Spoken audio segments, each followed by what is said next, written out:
안녕하세요. 자동차 운매니저 변현수입니다. 요즘 코로나 때문에 많이 힘든데 잘 극복할 수 있다고 저는 믿습니다. 대한민국 파이팅!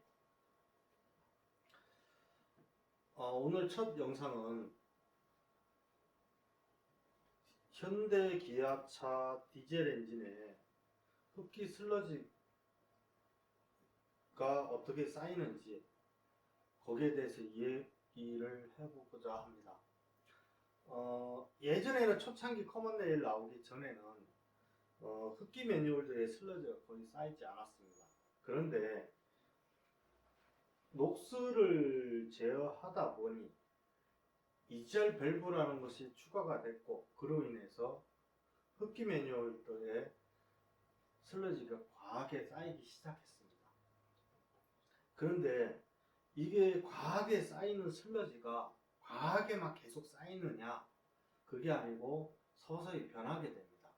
그 변하는 과정을 제가 또 설명을 드리겠습니다. 디젤 엔진에서, 현대 기아 디젤 엔진에서 그 녹스 제어와 PM 제어, 그거를 분리해서 제가 설명을 드리겠습니다. 대부분 PM 제어는 DPF, 그 다음에 인젝터의 압력을 높이고 다단 분사로 인해서 PM 양을 현저히 줄이고 있습니다. 그 시스템이 변하는 것은 DPF는 거의 변함이 없는데 인젝터에 걸리는 연료 압력이 상승을 합니다. 지금 현재 소렌토 MQ4 지금 신형 엔진이죠.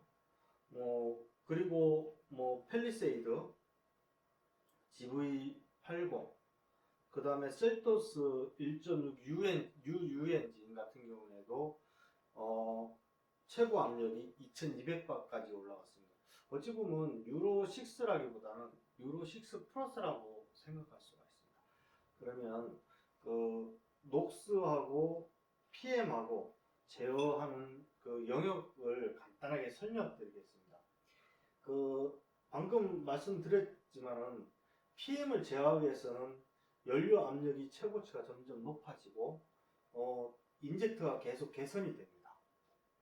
그리고 PM 제어를 하나 또 하기 위해서 DPF하고 LNT 촉매하고 SCR, 여기서 살짝 PM에 관련되는 영역이 같이 중복이 됩니다. 근데 녹스 제어를 하는 시스템 요소는 여러 가지가 있습니다. 저압 EGR 밸브, 고압 EGR 밸브, 그 다음에 LNT 촉매, 그 다음에 SCR 촉매. 이거는 저희가 흔히들 얘기하는 건데, 여기에서 하나 더 추가를 하면 밸브 개폐 시기 중에 밸브 오버랩 구간이 사라집니다. 그 사라지는 것도 녹스 제어를 하기 위한 하나의 방법입니다. 그러면서 이런 시스템에 의해서 흡기 매뉴얼에 쌓이는 슬러지가 좀 변합니다.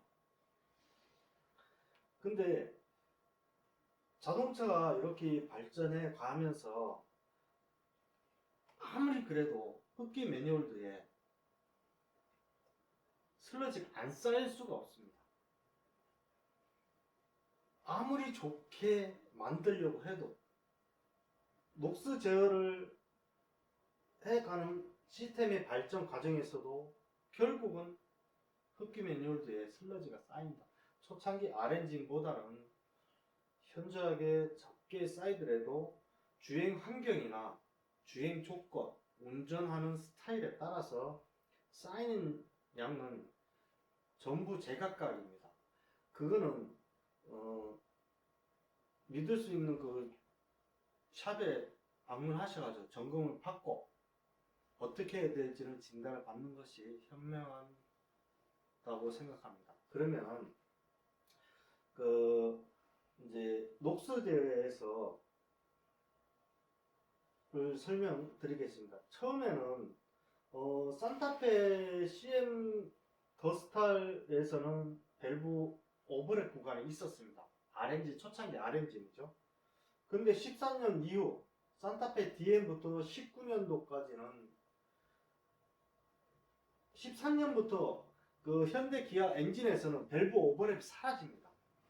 그게 엔진의 구조에서 기본으로 세팅되어 있습니다. 밸브 오버랩이 기존의 사행정 사이클에서는 기본으로 존재해서 흡배기 효율을 높여가지고 출력 향상시키는 목적으로 있는데 현대 기아 디젤 엔진에서는 13년도 이후로 밸브 오버랩이 전면 다 사라집니다. 그러면 밸브 오버랩이 사라지면 어떻게 되느냐? 블로백 현상, 엔진에서 블로백 현상이라는 것이 현저하게 줄어듭니다. 블로백 현상이 뭐냐면 압축 공기나 폭발 가스가 밸브가 다 닫혔는데도 그 밸브 시트하고 밸브 면을 뚫고 다시 빠져나가는 것을 블로백이라고 합니다. 근데 압축 압력일 때는 상관이 없는데 폭발 가스가 흡기 쪽으로 빠져나가게 되면 오염되고 엔진 오일이 도포되어 있는 흡입 공기하고 그 다음에 고압 이지알에서 들어오는 오염된 공기하고 폭발 가스하고 만납니다. 그러면 흡기 밸브하고 수울 밸브 사이에 엄청나게 많이 쌓입니다. 근데 밸브 오버랩이 사라지면서 블로백이 효과가 현저히 작아집니다. 작아지면서 그냥 오염된 가스가 그냥 지나가는 역할, 그리고 고압 이지알에서 고압 이지알 배기가스가 현저하게 더 잘 원활하게 들어갈 수 있게끔 만들어놓은 벤츄리관도 추후에 사라집니다.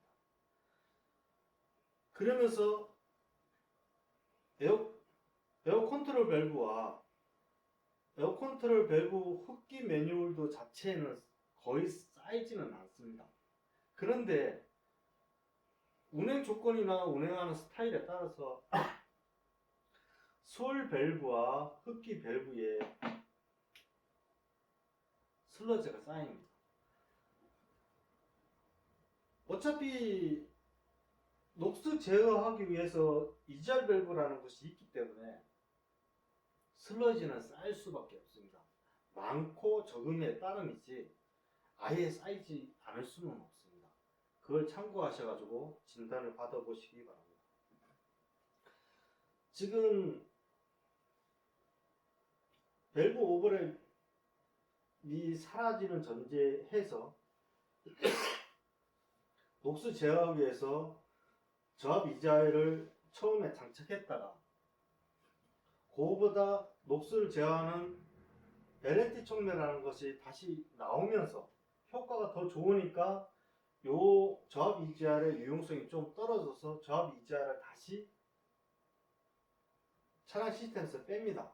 그러면서 LNT 촉매 효과보다 더 우수한 SCR 촉매가 오고 SCR 촉매도 요소수 도징 밸브를 DPF 후단에 놓고 그러다가 다시 DPF 전단으로 SCR 전단으로 도징 밸브가 이송을 합니다. 그것이 SCR on DPF라고 합니다.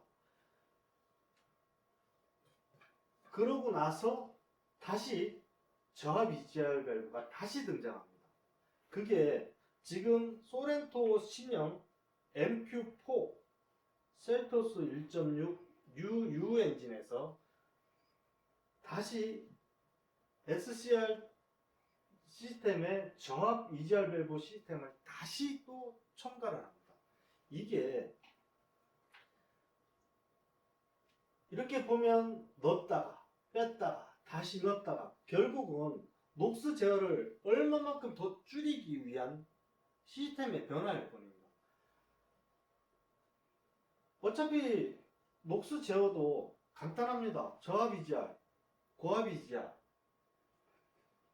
L&D 촉매, SCR 촉매, 그 다음에 엔진 구조적인 밸브 개폐시기, 요 5가지. 근데 이걸 이렇게 분리해서 한번 보시게 되면은 이해하시는데 훨씬 수월할 것이라고 생각됩니다. 옛날 초창기 R엔진보다는 적게 쌓이지만 그래도 탈거를 해서 보면 다소 많이 쌓이게 됩니다. 그거는 주행 조건이나 주행하는 스타일에 따라서 다르기 때문에 점검을 받고 거기에 따라서 정비는 해주셔야 될 것이라고 사료됩니다. 지금 소렌토 MQ4 같은 경우는 이제 R엔진 기반에서 이제 떠난 새로운 엔진입니다. 이 또한 SCR이 들어가고 저압 EGR 밸브 시스템이 들어왔지만 잠시 후에는 요소수를 분사하는 도징 밸브가 결국은 그 촉매 상단으로 올라올 것이라고 추정합니다. 결국은 제일 효과가 좋은 게 녹슬 제어를 하기 위해서 제일 효과가 좋은 게 SCR 촉매인데 결국 도징 밸브가 후단에 들어갔느냐 상단에 들어갔느냐입니다. 결국은 지나다 보면 전부 상단으로 다시 올라오는 시스템입니다. 아마 그렇게 변천이 될 것이라고 제가 추측을 해봅니다. 그건 조금 더 지내봐야 알겠죠. 다음에는 요 DPF가 오늘 간단하게 설명드렸는데 DPF가 어떤 식으로 어떻게 해서 어떻게 변하는지 그리고 1톤 차에서는 왜 용량이 부족한 해가지고 DPF가 많이 문제가 되는지 그걸 추후에 다시 영상을 또 제작하겠습니다. 참고로 요 배출이간에 쌓이는 이유는 배출이가는 것은 속도를 높이기 위함입니다. 그러면 흡기 매뉴얼에서 보면은 먼저 쌓이는 부분이 사진에서도 많이 봐왔지만 요 안쪽부터 쌓이기 시작합니다. 안쪽부터 많이 쌓이기 시작하면서 가로 이제 퇴적이 되기 시작하는데